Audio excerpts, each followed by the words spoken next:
It's my first time here at the Mahakumbh in Prayagraj. I've been reporting, of course, and getting you daily reports on what the Mahakumbh looks like. But I've been getting lots of messages questioning what is the importance of the Mahakumbh. Why is it happening on such a grand scale? Why should I go and take a holy dip? So I decided that, look, if I explain it, it's not going to make any sense. I have with me Sadhguru Jaggi Vasudev here. Sadhguru, namaskaram. Namaskaram. How are you finding Prayagraj, the Mahakumbh, the grandeur of it all? I've just landed. It's, Ganga. You must understand Ganga river, in many ways, the Ganga basin covers 26% of India's land. Imagine. And 33% of India's agriculture. So, Ganga basin is the agricultural bowl of India, not just today, for thousands of years. Yeah. And so is Mahakumbh, that, this is not a small thing because this has been on for thousands of years, millennia. How many kumbhs have you attended? Mahakumbhs, this is the third one for me. So you've been here in Prayagraj before? Yes, yes. Many times, I'm sure. Yes. And do you always ensure you take that dip? Because you look at the vastness of the waters, obviously it tempts you to take that dip. But what's the significance of it? Why should I be taking a holy dip? Why should people from across the country, Sadhguru, be coming here and taking that dip? A bath is a good thing. You can do it at home too. Now that you're here, doing this in the river has a certain impact. As I was telling you a while ago, let's say you went through something very stressful, and you're feeling down. You go home, simply go stand under the shower for 5 minutes. It's not to cleanse your skin, just water flowing over you. It's mental. You come out, you come out and you will see you little born again kind of feeling. Just water. Because 72% of the body is water. When water flows over it in a certain volume, it cleanses you not just physically, energetically and elemental level, because you are after all a composite of these 5 elements. Bhuta Shuddhi means just this, purifying these 5 elements. If you purify these five elements, even if you don't reach a very high level of purification, simple purification, you will never have a physical ailment per se, nor ever a psychological problem. Physical ailment may happen because you may catch something from outside sometimes, but you will never ever have anything psychologically troubling you in your life because 5 elements are stable and purified, it is settled. So what is Bhuta Shuddhi? If you do enough Bhuta Shuddhi, you come to what is called as Bhuta Siddhi. That is, you have mastery over the 5 elements. Then it's not only within your body, even around you, you can do things that you can't imagine. So, the Mahakumbh is that effort that people want to come here and stay here for 45 or 48 days, which is one mandala, one cycle within our system. That entire cycle you want to stay here. Why this particular place? Well, as you know the story, I don't want to go into that. The churning happened and initially poison came and Shiva Adiyogi drank it up and his wife held his throat and stopped it there. All this to tell you that there is a way, whatever poison comes to you, inevitably if you're in the world, poison will come to you. When I say poison, it's not only the poison that you consume. Your life can be poisoned with a wrong idea, a wrong emotion, a wrong, relationship. You can poison your life in so many ways. So, this is called Vishuddhi, which literally means a filter. If your filter is good, you stop it here. If it's right here, you can just spit it out, right? So, this whole thing is about Bhuta Shuddhi and trying to get Bhuta Siddhi. That means you stabilize this life in such a way that your physiological and psychological process are never an issue in your life. Only then, let me finish this, only then I can even ask you to focus on something bigger. Right now, we will just take a hammer and only tap your little finger. Rest of you is fine, all right. Just the little finger will smash it. Ouch. I will tell you, please meditate, can you? No. So I'm saying this is the nature of the body. Little, if I put one pin into it, you can't meditate. You can't do anything, your focus will not be anywhere else other than the body. Once your body is troubling you, you just can't do anything else. To go beyond that, no matter what the body is doing, to beyond that, it'll take a lot of work. Once your mind is troubling you, no chance at all. Yeah. So… you need that peace first. No, don't call it peace. Stability? This is a transcendence of transcending the physical nature of who you are. This is the five elements which is the composite, the body is a composite of these five elements. We want to transcend that, not giving it up, transcending it so that we can use it the way we want. Only if you're a little above it, you have mastery over it. If you're in it, all its troubles become yours. Yeah. Is that what people mean when, so many of them that I spoke to yesterday after the Amrit Snan, they said, moksh mil gaya. We've attained moksh. See, that's a big word, but it can be used in so many different ways. Essentially, every creature, if you take an ant, put your bangle around it so that he can't go, he will strive to break free. Yes or no? A simple ant. Yeah. Tiny little guy. But he will fight for freedom. Because this is the nature of life. In their realm, whatever their awareness is, in that level, they're fighting for moksha. Being a human being, we are able to see beyond. Creatures are trying to break through their physical limitations and small things. But being human being, having an intellect and a consciousness that we have, we are able to look through things which are not yet in our life. You don't have to go through everything in your life to know life. Just sitting here, you can look through all aspects of life, isn't it? If you're intelligent. If you are employing your intelligence, you don't have to take the beating of life. You can look through all the things and decide what you want to do about it. So with this consciousness, with this awareness, a human being looks for moksha as an ant is looking for freedom. We are also looking for freedom, but on a much higher scale, because our awareness and our consciousness is aware of so many things that the ant is not conscious of. So, for me, for example, for me to define moksha is very difficult. Oh God, no, I haven't taken the holy dip yet. I don't want to do it in this form for sure. I do know how to swim though, that'll help. Oh, that's a… Don't put it to test yet, Sadhguru will wait. But for me to define moksha, how would I define it? For me to be successful in my life, my definition would be doing well at work, being happy personally. Is that it? No. Just identify five things that you consider your limitations. My limitations? Okay. What you want me to list it out? Yeah, list out five things and see if you can break it today. Okay. Then you will see, next level of limitations will come into your awareness. Right now you cannot swim, it's a limitation, all right? But if you learn to swim, then you realize you can't walk upon water. Then if you walk upon water, you will realize you can't fly, like this. But you push the boundary for yourself then, which is good. Don't think on those terms, because when you're not aware of the boundary, it doesn't exist, that's the problem. This is why what is your immediate limitation, if you break that, why people are fasting, why people are eating 1 meal a day, why people are doing all these austerities is because for most human beings, the two fundamental limitations are food, hunger and sleep. They think something else. No, these are the two things. I agree. Food and sleep. Just tonight, Mahashivratri comes, let's say, now we don't sleep one night, full night we don't sleep. And it's not just one night for us, we do it anytime we want. Today we don't eat, there's no problem. So not eating and not sitting in one corner and protesting something, you're on with your life, but no need for food. Because this is a little transcendence, that when the body asks for it, you say, it's all right, wait today, a little bit. You don't have to rule my life. You must serve me. This body should serve me, isn't it? But right now, you're serving it all the time. Today, modern life has become like this. You're in service of your physiological and psychological process all your life. Your physiological and psychological process is supposed to serve you. You're supposed to rule them and use them the way you want. But instead, they are using you. When you say, I'm doing my work well, I'm successful, what does it mean? It's all about survival, isn't it? Survival means what? You're serving these two aspects, food and sleep. Maybe in a grand way.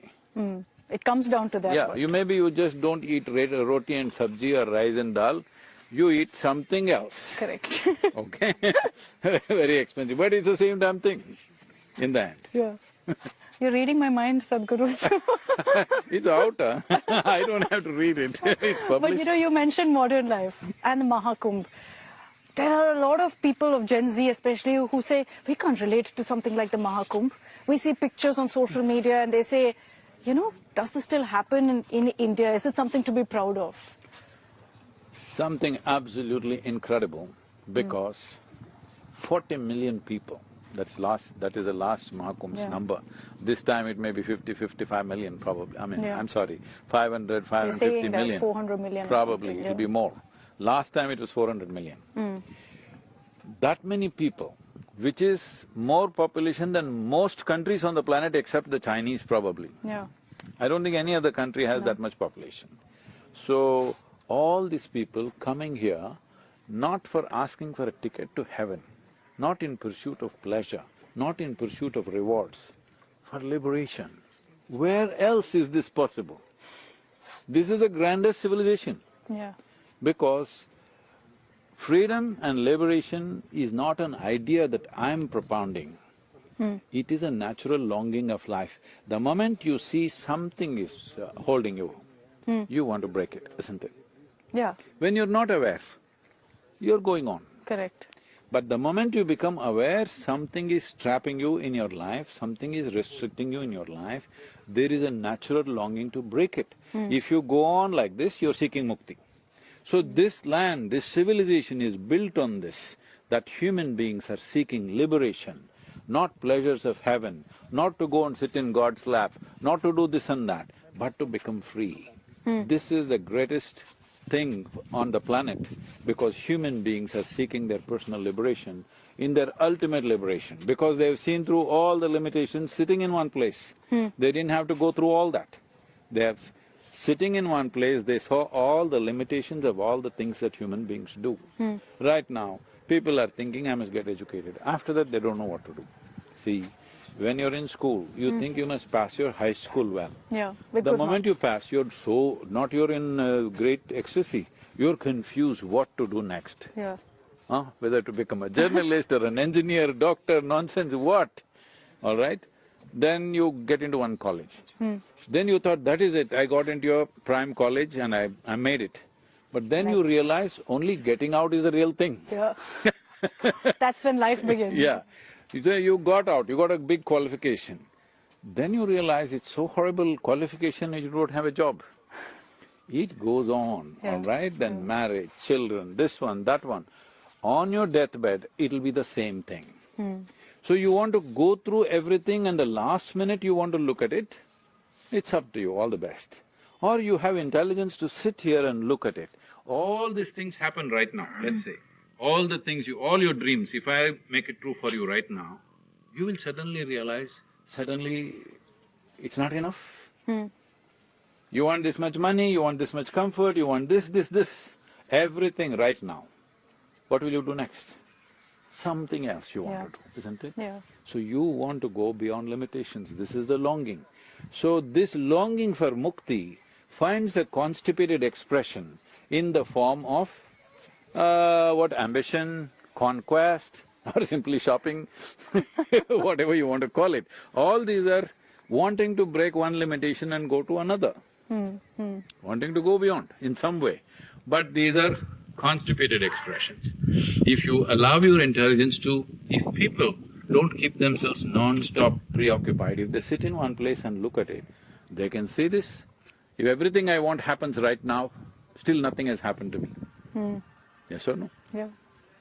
So life is not in the content of your life. Life is in the context and the profoundness of your experience. So this whole effort is for profoundness of experience. What doesn't allow you to experience life in a profound manner is these layers and layers of limitations that you've set for yourself.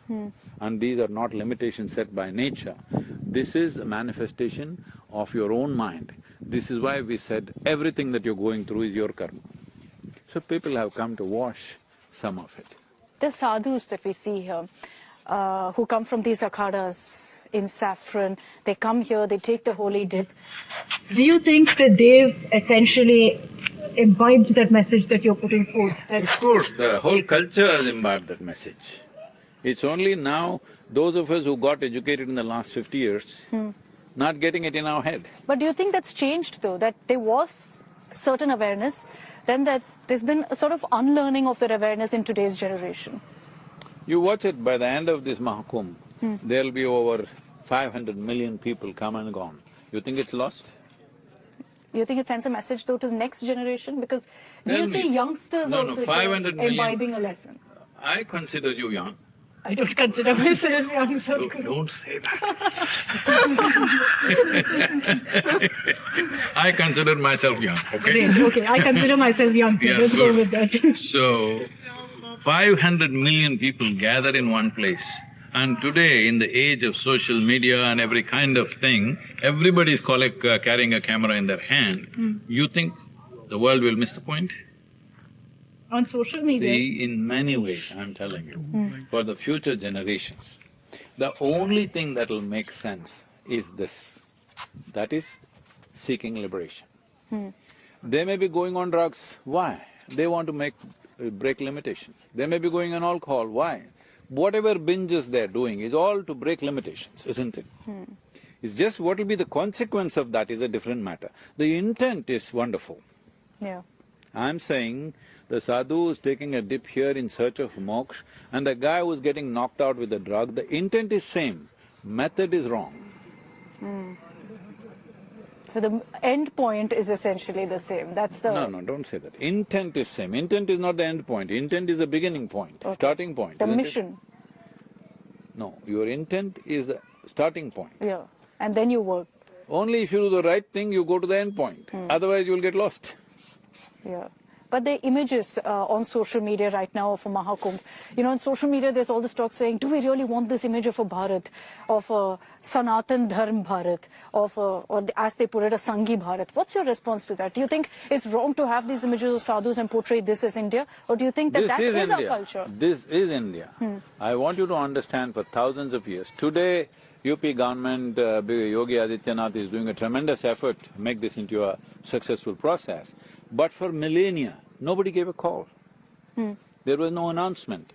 When the date arrived in the calendar, in the Panchang, the date arrived, people just came, putting their last penny together, they came here. So you think they came for nothing? Nobody was advertising. Today, Mahakumbh is being advertised on the television and here and there and everything. But you just look back and see 1,000 years ago, who advertised? And yet they turn up on the right date. Yes, because… because we know when the alignment of Jupiter, Sun and this happens on the 7 planets. It's in the Panchang. So people are waiting for that day. You must see, I don't know if you've witnessed this or not, now things might have changed, people are a little better off in the last few years, particularly in UP. People are financially much better off in the last 7-8 years, you know this? Big change. You see it in the Kumbh also. I'm saying the general, what do you call the GDP has doubled in 7 years' time. So they may bring their mother in a car or a motorcycle or something. When I came in 2001, you will see people carrying their old mother on their back and walking and coming here just to give her a dip because she wants this. My God. Okay? It is not simple. What is involved in this is for thousands of years. People have done this in pursuit of liberation, not in pursuit of pleasures of heaven. This is very, very important. And the future generations, Generation Z, or if there are more alphabets, they finished with it. It's the alpha next. So, Generation Z definitely don't want to go to heaven because there's no free Wi-Fi there. They want freedom, isn't it? So once they realize, once their idea of freedom matures, they will be here to dip. Or they will be doing something to dip within themselves, because elixir of life or amrut is not just here, it is here for the mass. But individually it's there within you, for every day you can take a dip, nobody's stopping you. Nobody can take it away from you. This is available for a whole mass of people. But within you it's available for you every day, isn't it? There's one image that stood out for me while I was covering the Mahakumbh of the Naga Sadhus.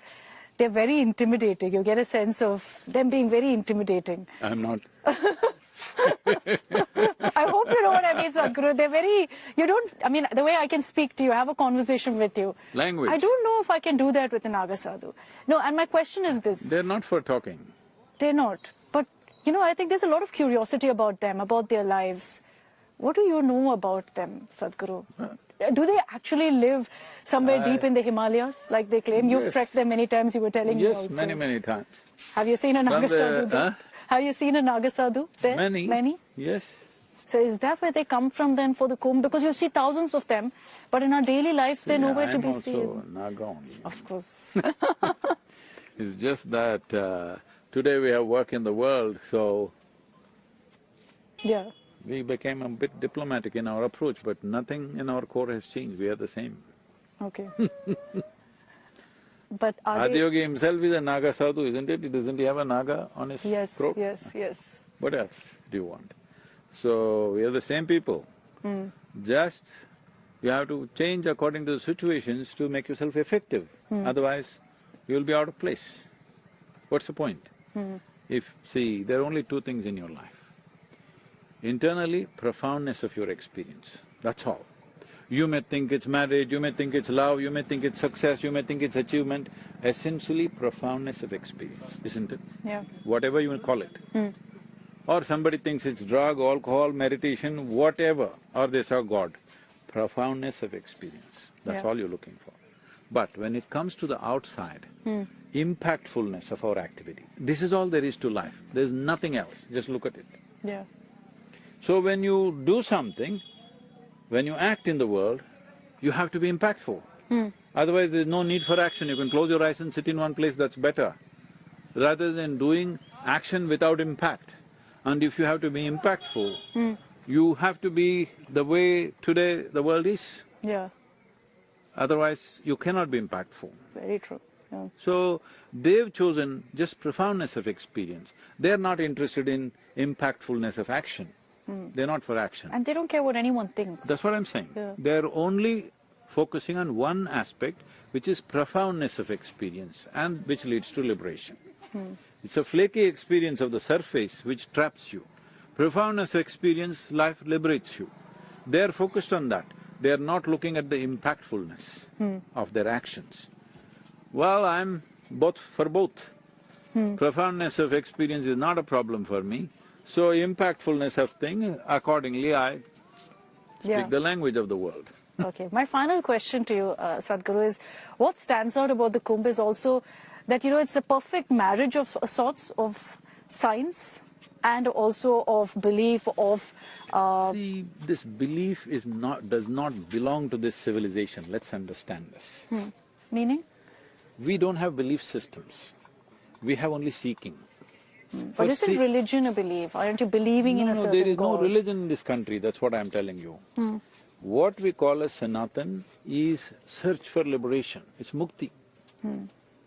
Seekers, we are a land of seekers, we are not a land of believers. Belief means what? There is a certain absolutism, that I believe this is the direction in which God is sitting.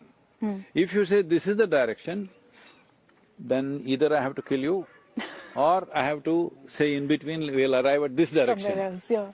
So I'm saying that's not going to work. So people have run religions like this, that was never the case. You can worship the stone on which you're standing. People will say, oh, she's a step worshipper, you know. Hello?